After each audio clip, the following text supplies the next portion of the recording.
1986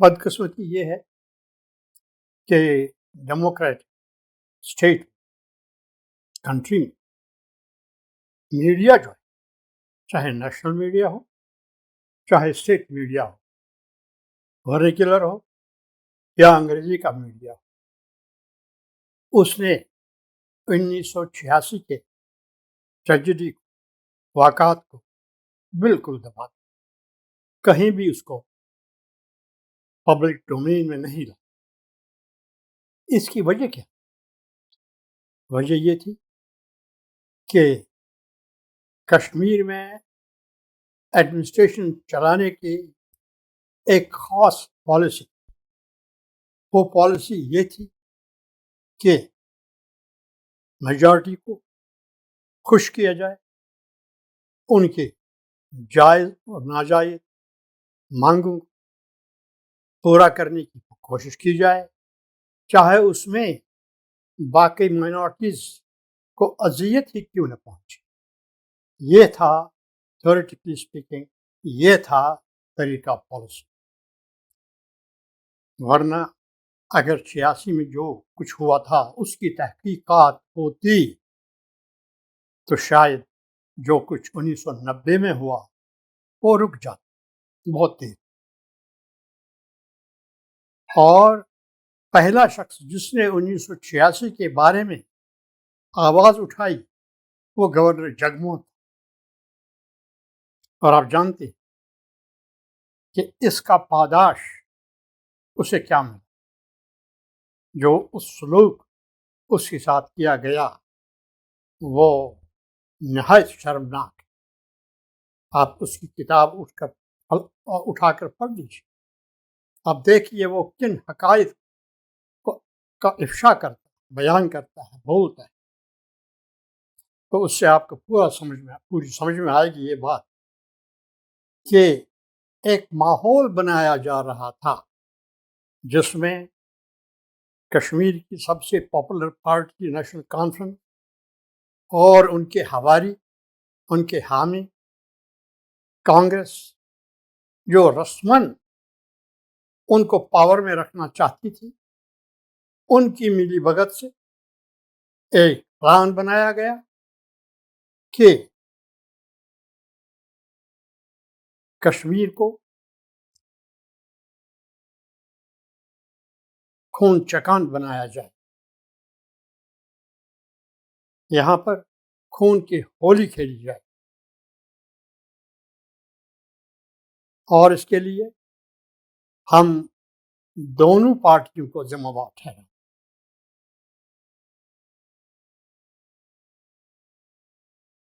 اس وقت کانگریس کی حکومت تھی دلی میں،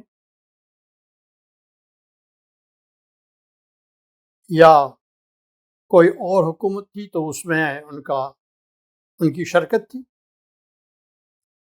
یا کوئی اور حکومت تھی،